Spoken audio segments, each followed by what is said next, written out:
상상해 보세요. 여러분이 세계 최고의 대기업에 당당하게 취업을 했습니다. 오, 일단 축하할 일이네요. 시작이 아주 좋습니다. 그렇죠. 게다가 여러분의 가족 중 한 명이 그 회사의 2인자, 그러니까 최고의 임원이라서 뒤를 딱 봐주고 있는 상황인 거예요. 와, 그거는 뭐 세상 무서울 게 없는 완벽한 배경이잖아요. 그러니까요. 그런데 첫 출근 날 그룹 회장님과의 단독 면담을 앞두고 그 임원인 가족이 쓱 다가와서 이렇게 속삭이는 겁니다. 회장님이 무슨 일 하냐고 물어보면 무조건 회장님이 제일 혐오하고 역겨워하는 그 직업을 가졌다고 대답해. 아주 자랑스럽게 말이야. 이렇게요. 잠깐만요. 상식적으로 전혀 말이 안 되죠. 당장 그 자리에서 쫓겨나고 싶어서 작정한 사람의 조언 같습니다. 제 말이요. 면접관이 세상에서 제일 싫어하는 행동만 일부러 골라서 하라는 거잖아요. 맞아요. 진짜 귀괴한 전략이네요. 그런데 놀랍게도 고대 문헌에 정확히 이런 말도 안 되는 전략으로 세계 최강대국의 중심부에서 자신들만의 거대한 민족을 세울 밑그림을 그린 사람들의 이야기가 있습니다. 아, 오늘 우리가 살펴볼 그 텍스트 말씀이시군요. 네, 맞습니다. 오늘 본격적으로 파헤쳐볼 자료가 바로 이 기가 막힌 상황을 담고 있는 창세기 46장 기록입니다. 이 기록은 한 거대한 대가족이 모든 것을 버리고 미지의 거대 제국으로 이주하는 과정을 아주 상세하게 담고 있는 문헌이죠. 맞아요. 이 텍스트 안에는 진짜 온갖 감정들이 다 섞여 있잖아요. 그렇죠. 극도의 공포를 극복하는 인간의 심리, 또 어떻게 보면 몹시 건조해 보이는 생존자 명단, 그리고 방금 말씀하신 자신들의 정체성을 지키기 위해 고안해낸 아주 기발하고 치밀한 고도의 정치적 책략이 모두 얽혀 있습니다. 그래서 오늘 우리의 목표는 명확합니다. 두려움에 떨며 낯선 곳으로 떠나야 했던 70명의 유목민 가족이 어떻게 그 감정적 위기를 넘겼는지 파악할 겁니다. 그리고 그들이 자신들의 혐오스러움을 오히려 완벽한 생존의 무기로 탈바꿈시킨 그 치밀한 내막을 쫓아가는 거죠. 맞습니다. 청취자 여러분, 혹시 새로운 도시로 이사를 하거나 전혀 다른 분야로 이직할 때 막막함을 느낀 적 있으신가요? 엄청 무섭죠. 다들 한 번쯤 겪어봤을 감정일 텐데요. 그렇다면 여러분의 모든 가족, 가축, 전 재산을 이끌고 심지어 여러분의 직업을 혐오스럽게 여기는 낯선 제국의 심장부로 이주해야만 했던 이 사람들을 상상해 보십시오. 자, 그럼 모든 짐을 싸서 국경에 선 한 노인의 이야기부터 짚어보죠. 네, 바로 야곱 이야기군요. 자료를 보면 야곱이라는 인물이 가족과 가축, 모든 소유를 이끌고 고향인 가나안을 떠납니다. 그런데 목적지인 이집트로 바로 확 들어가는 게 아니라 부엘세바라는 곳에 이르러서 갑자기 우뚝 멈춰섭니다. 그리고 거기서 신에게 제사를 드리죠. 네, 맞아요. 저는 이 대목을 읽는데 그 야곱의 막막함이 확 다가오더라고요. 어떤 느낌인지 알 것 같아요. 편도 비행기 티켓 끊고 공항 수속 다 밟았는데 출국장 게이트 앞에서 덜컥 멈춰선 느낌이랄까요? 아, 내가 지금 무슨 짓을 하고 있는 거지? 하고 거대한 후회와 공포가 밀려오는 거죠. 지리적으로 보면 그럴 수밖에 없는 게 부엘세바는 가나안의 최남단입니다. 즉 국경선이에요. 아, 거기를 넘으면 진짜 끝인 거네요. 그렇죠. 그 선을 넘는 순간 돌아올 수 없는 사막과 완전히 낯선 이방의 땅이 시작되거든요. 여기서 야곱이 겪은 두려움은 단순히 새로운 환경으로 이사가는 게 무섭다, 이런 정도의 얄팍한 감정이 아닐 겁니다. 하긴 가나안은 그냥 집이 아니잖아요. 맞습니다. 평생을 바쳐서 쟁취하고 지켜온 땅이자 신이 그의 선조들에게 대대로 약속한 아주 신성한 땅이었으니까요. 평생의 신념과 자기 정체성을 전부 내려놓고 완전히 이질적인 제국주의 국가로 들어간다는 건 자기 존재 자체가 통째로 부정당하는 느낌이었을 것 같아요. 정확합니다. 이 땅을 떠나는 게 과연 맞는 길인가 하는 근본적인 딜레마에 빠질 수밖에 없었겠죠. 그래서인지 그날 밤에 두려움에 떠는 야곱에게 신이 환상 중에 딱 나타납니다. 네, 아주 결정적인 순간에 등장하죠. 그리고 두려워하지 말라며 세 가지 약속을 막 쏟아내는데 이 약속들의 층위가 상당히 흥미롭더라고요. 어떤 부분에서 그렇게 느끼셨나요?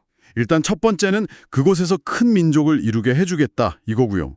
두 번째는 신인 내가 너와 함께 내려가고 반드시 다시 올라올 것이다 거든요. 여기까지는 꽤 거대한 국가적 비전이잖아요. 그렇죠. 이집트라는 타국에서 오히려 하나의 거대한 민족으로 팽창할 것이라는 아주 거시적인 약속이죠. 약간 스케일이 엄청 큰 느낌이에요.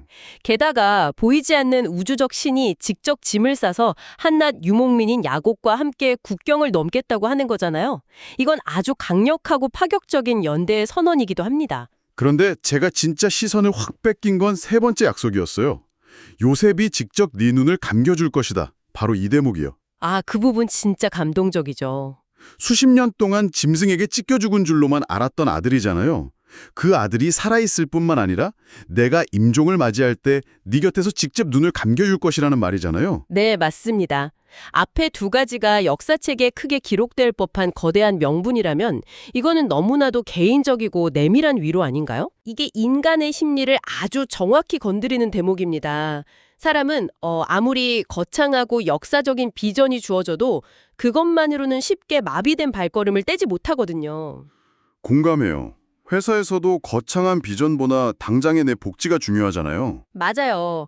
거대한 역사적 명분 끝에 가장 깊은 내면의 상처를 딱 어루만지는 개인적인 보증이 더해졌을 때 비로소 움직일 수 있죠. 아, 그래서 야곱이 결심을 한 거군요. 야곱에게는 그 어떤 지정학적 약속보다 잃어버린 아들의 체온을 다시 느낄 수 있다는 그 따뜻한 보증이 브엘세바의 국경선을 넘게 만든 진짜 동력이었을 겁니다. 머리로는 국가적 비전을 이해했어도 얼어붙은 발을 떼게 만든 건 결국 그 그리웠던 아들의 이름이었던 거네요. 네, 감정의 응어리가 풀린 거죠.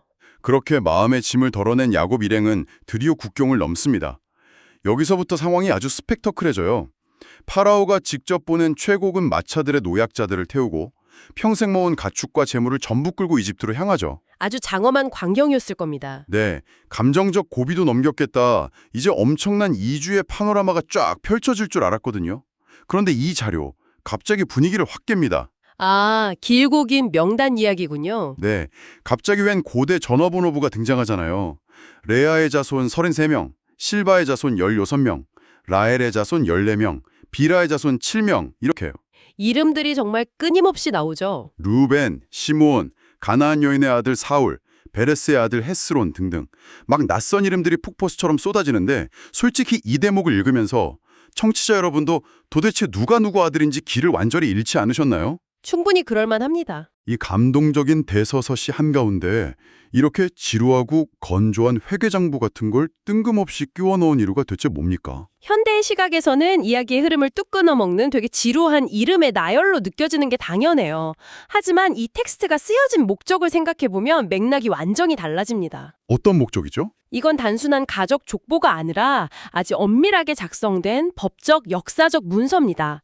조금 전 부엘세바에서 신이 약속했던 큰 민족을 이루게 하겠다는 선언을 떠올려 보십시오. 아, 첫 번째 약속이었죠? 네, 이 명단은 바로 그 거대한 국가 프로젝트가 구체적으로 누구로부터 시작되었는지를 확실하게 증명하는 시작점의 기록입니다. 아, 그러니까 일종의 스타트업 창업 멤버, 전문 용어로 캡테이블 같은 거군요. 완벽한 비유입니다. 나중에 이 그룹이 완전 거대 기업이 되었을 때 우리가 처음에 이 먼지 너는 차고지에서 딱 이 멤버들로 시작했다. 이렇게 증명하는 장부요. 맞아요. 명단을 아주 자세히 보면 며느리들을 제외하고 야곱의 몸에서 태어난 자가 66명, 이집트에 미리가 있던 요셉과 두 아들, 그리고 야곱 본인까지 합쳐서 정확히 70명입니다. 딱 70명이네요. 이 숫자의 대비를 상상해 보십시오. 당시 이집트는 세계 최고의 문명을 자랑하는 무소불위의 제국이었습니다. 그 어마어마한 제국의 심장부로 덜컹거리는 마차를 타고 들어가는 70명의 유목민과죠. 진짜 한 줌이네요. 제국의 관점에서는 통계에 잡히지도 않을 먼지 같은 초라한 숫자죠. 파라오의 화려한 궁전에서 창밖을 내다봤다면 그냥 국경지대에 꼬물거리는 조그만 난민 그룹 정도로 보였을 텐데요. 하지만 이 기록은 그 초라한 70명이 훗날 수백만 명의 거대한 민족으로 폭발적으로 팽창하기 전에 완벽하게 세팅된 베이스 캠프 명단이라는 걸 아주 치밀하게 보여주는 겁니다. 그 말씀을 듣고 다시 보니까 이 명단이 엄청난 스포일러 덩어리처럼 다가오네요. 제국을 밑바닥부터 흔들어 놓을 거대한 시약들의 명단이잖아요. 그렇죠. 역사적 관점에서는 엄청난 의미가 있죠. 게다가 그 씨앗들 안에는 이미 되게 흥미로운 변화가 시작되고 있어요. 어떤 부분을 보셨나요? 명단에 보면 이집트 땅에서 오네 제사장 보디베라의 딸 아스낫이 요셉에게 낳은 두 아들 므낫세와 에브라임이 떡하니 포함되어 있잖아요. 아주 예리한 관찰이네요. 가나안의 순수 유목민 혈통에 이집트 최고위층 귀족의 혈통이 이미 섞여 들어간 거잖아요. 이 작은 집단이 단순히 닫힌 고대 가족이 아니라 이미 두 세계가 충돌하고 융합되는 용광로라는 걸 보여주는 디테일 같아요. 맞습니다. 그 두 세계의 충돌이 물리적으로 일어나는 장소가 바로 다음 목적지인 고센 땅입니다. 마침내 그 70명의 씨앗이 파라오의 마차를 타고 고센에 딱 도착합니다. 여기서 뒤뒤로 우리가 기다렸던 블록버스터 영화급 하이라이트가 터집니다. 네, 요셉과 야곱의 재회 장면은 고대 문헌을 통틀어 가장 강렬하게 감정이 묘사된 대목 중 하나입니다. 상상만 해도 눈물 나요. 수십 년간 짐승에게 찢겨 죽은 줄로만 알았잖아요. 그 아들이 이집트의 2인자 총리의 화려한 옷을 입고 호위병들을 거느린 채 수레를 타고 흙먼지를 일으키며 달려옵니다. 정말 극적인 연출이죠. 그리고 늙고 지친 아버지의 목을 껴안고 오랫동안 펑펑 울죠. 이 압도적인 상봉의 순간에 야곱이 이렇게 말합니다. 네가 지금까지 살아있고 내가 네 얼굴을 보았으니 지금 죽어도 조카도다. 와, 진짜 가슴이 먹먹해지는 대사입니다. 와, 진짜 어떤 뛰어난 작가가 와도 이보다 더 완벽한 엔딩 대사를 쓸 수 있을까요? 텍스트 밖으로 눈물이 막 튀어나올 것 같은 감정의 폭발입니다. 하지만 이 감동적인 씬 이면에는 꽤 날카로운 구조적 변화가 하나 딱 숨어 있습니다. 구조적 변화요? 어떤 거죠? 야곱 일행이 고센으로 들어오기 직전에 길을 안내하기 위해 요셉에게 앞서 보낸 사람이 누구인지 혹시 눈치채셨습니까? 아, 유다였어요. 첫째 아들 루벤도 아니고 둘째 시므온도 아니고 넷째인 유다를 앞장 세웠죠. 맞습니다. 이게 단순한 길잡이 역할이 아니에요.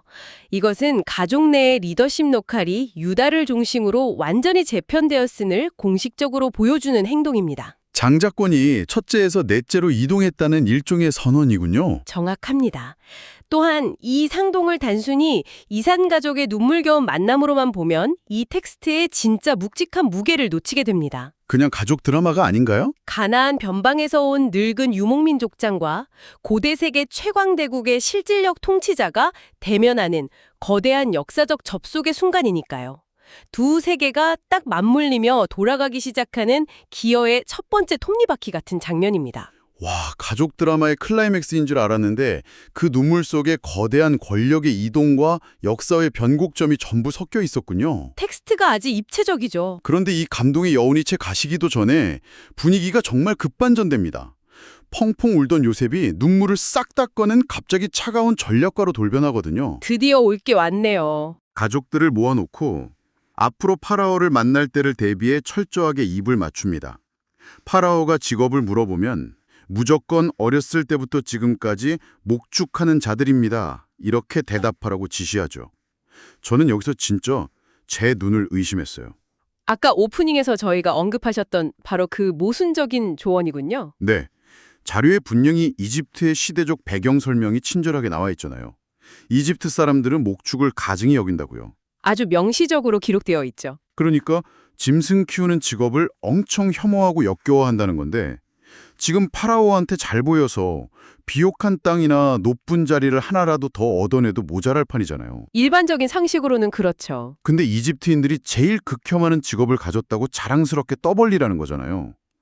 요셉은 이집트의 모든 생료와 문화를 완벽하게 통달한 총리인데 왜 자기 가족들에게 이런 정치적 자살행위나 다름없는 조언을 한 겁니까? 얼핏 보면 진짜 스스로 발등을 찍는 멍청한 행위처럼 보이죠. 하지만 이 지점이 바로 요셉이 당대 최고의 전략가임을 증명하는 결정적 장면입니다. 이게 전략이라고요? 심리학으로 치면 고도의 역심리학, 즉 리버스 사이콜로지를 사회 정치적 규모로 구사한 겁니다. 요셉의 궁극적인 목표를 한번 역산해보죠. 네, 한번 파헤쳐보죠. 이 70명의 가족이 이집트 수도 중심부에 들어가서 높은 벼슬을 얻고 화려한 귀족들과 섞여 사는 것이 요셉의 진짜 계획이었을까요? 아, 만약 그렇게 됐다면 어떻게 될지 뻔하죠. 아마 1, 2세대만 지나도 완전한 이집트인이 됐을 거예요. 어떻게 동화되었을까요? 이집트 귀족들과 결혼하고 그들의 종교를 따르고 그들의 옷을 입고 막 화장도 이집트식으로 하면서요.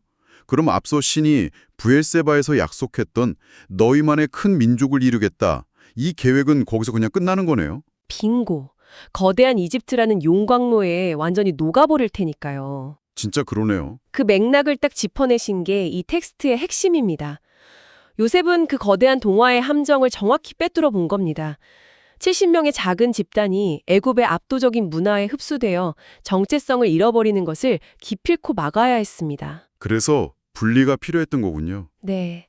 그러려면 이집트인들과 철저히 분리되어 독자적으로 인구를 불리며 성장할 수 있는 아주 안전한 인큐베이터가 필요했죠.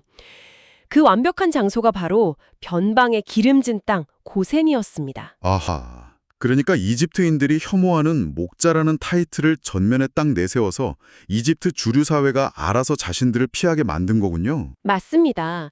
스스로 벽을 친 거죠. 우리는 너희가 혐오하는 짐승 키우는 더러운 사람들이니까 너희 눈에 띄지 않게 저 멀리 고센 땅 구석에 우리끼리 찌그러져 살겠다. 이런 명분을 파라오에게 스스로 제시한 거네요. 파라오 입장에서도 명분이 생기니까 허락하기 쉬웠을 거고요. 와, 이거 진짜 소름 돋지 않나요? 혐오스러움을 오히려 완벽한 방어막으로 쓴 거잖아요. 생존을 위한 기막힌 정치적 승부수죠. 때로는 적당한 거리를 유지하기 위해 스스로가 사회적으로 불가촉 천민에 가까운 위치를 기꺼이 자처하는 것이 가장 안전한 보호막이 될 수 있음을 요셉은 꿰뚫어 본 겁니다. 진짜 천재적이네요. 만약 왕의 호의를 입어 주류 사회에 편입되었다면 그들은 제국의 화려함 속으로 증발해버렸을 겁니다. 요셉은 가족들을 권력의 중심에 두는 대신 생존과 번성이 완벽하게 보장된 변방의 고립을 택한 겁니다. 진짜 뒤통수를 한 대 세게 맞은 기분입니다. 처음에 이 기록을 읽을 때는 그저 두려움에 떨며 이집트로 질려 끌려가는 힘없는 난민 가족의 이야기인 줄 알았거든요. 겉보기엔 영락없는 난민이었죠. 그런데 실상은 전혀 달랐어요. 오히려 이집트 제국주의의 맹점을 정확히 파악하고 자신들의 정체성을 지키기 위해 치밀하게 설계된 트로이의 목마처럼 당당히 제국의 변방을 차지하러 쑥 들어간 거였군요. 맞습니다. 아주 주도적이고 전략적인 이주였습니다. 오늘 우리가 파헤쳐본 기록을 쭉 훑어보면 정말 많은 생각들이 스쳐 지나갑니다. 국경선에서 멈칫하며 모든 것을 잃을까 두려워하던 한 인간의 깊은 고뇌가 있었고 거창한 명분보다 아들의 이름이라는 그 따뜻한 보증이 어떻게 두려움을 이기게 했는지 엿보았죠. 그리고 그 지루한 70명의 명단이 가지는 진짜 의미도 찾았고요. 맞아요. 회계장부 같던 명단은 거대한 민족을 잉태한 스타트업의 역사적 증서였음을 확인했습니다. 무엇보다 이집트라는 압도적인 주류사회 한가운데서 편입의 유혹을 단호하게 뿌리치고 기꺼이 타인의 혐오를 뒤집어 쓰면서까지 자신들의 본질을 지켜낸 역발상의 생존 전략은 진짜 경이로울 정도입니다. 그 역발상의 전략이 있었기에 70명이라는 미미한 숫자가 제국의 변방에서 역사를 뒤흔들 거대한 무리로 자라날 수 있었던 것이죠. 주류에 섞이지 않겠다는 투박하지만 확고한 결단이 만들어낸 위대한 결과입니다. 여러분은 어떠신가요? 우리는 종종 새로운 환경, 낯선 직장 혹은 전혀 다른 인간관계 속에 툭 던져졌을 때 어떻게든 그 주류사회에 인정받고 그들과 비슷해지기 위해 발버둥 칩니다. 눈치 보며 동화되려고 노력하죠, 보통. 하지만 때로는 남들에게 촌스럽게 보이거나 심지어 조금 거북하게 보일지라도 나의 가장 본질적이고 투박한 모습, 그 목자 같은 정체성을 버리지 않는 것이 훨씬 더 중요할 수 있습니다. 나를 나답게 만든 핵심이니까요. 그것이 바로 세상의 획일적인 기준으로부터 여러분 자신을 완벽하게 지켜주는 여러분만의 고센 땅, 가장 강력한 방어막이 갈 수 있다는 사실을 이 고대 텍스트가 되게 생생하게 말해주고 있는 것 같아요. 네, 현대인들에게도 시사하는 바가 아주 큽니다. 자, 그런데 여기서 이 이야기를 듣고 계신 여러분의 머릿속을 맴돌게 할 아주 도발적인 질문을 하나 남기고 싶습니다. 요셉의 이 천재적인 고립 전략 덕분에 이 유목민 가족은 고센 땅에서 완벽하게 보호받으며 엄청난 속도로 인구를 불릴 수 있는 훌륭한 기반을 얻었습니다. 당대로서는 흠잡을 데 없는 완벽한 묘수였죠. 네, 아주 성공적인 베이스 캠프 구축이었죠. 하지만 세월이 수십 년, 수백 년 흐른 뒤의 상황을 한번 상상해 보십시오. 이집트 권력자들의 입장에서 생각해 볼까요? 이집트인들의 시선이요. 네, 처음에는 직업이 더럽다고 변방으로 쓱 내쫓아버린 그래서 아예 신경도 안 썼던 그 이방인 무리가 어느새 자기들 국경 안에서 통제할 수 없을 만큼 거대하고 막강한 세력으로 확 불어난 것을 보게 된다면 어떨까요? 이집트 주류 사회의 마음속에 서서히 엄청난 두려움과 경계심이 자라나지 않겠습니까? 숫자가 많아지면 위협으로 느끼는 건 당연한 수순이죠. 생존과 안전을 위해 그들 스스로 선택했던 이 완벽한 격리 정책이 훗날 파라오의 눈부신 수레를 타고 온 이 70명의 후손들을 오히려 꼼짝없이 가두고 억압하게 만드는 그런 거대한 덫으로 돌변해버리는 건 아닐까요? 완벽했던 보호막이 감옥으로 변하는 순간이네요. 당대를 구원한 완벽한 생존 전략이 미래 세대에게는 가장 치명적인 위협의 불씨가 될 수도 있다는 이 섬뜩한 아이러니. 과연 스스로 쌓아올린 완벽한 방어벽 안에서 우리는 영원히 안전할 수 있을까요? 정말 많은 생각을 하게 만드는 질문이네요. 이 묵직한 질문의 답을 여러분 각자의 생각 속에 맡겨두면서 오늘 우리가 함께한 치열하고 흥미로웠던 기록 탐구를 여기서 마칩니다.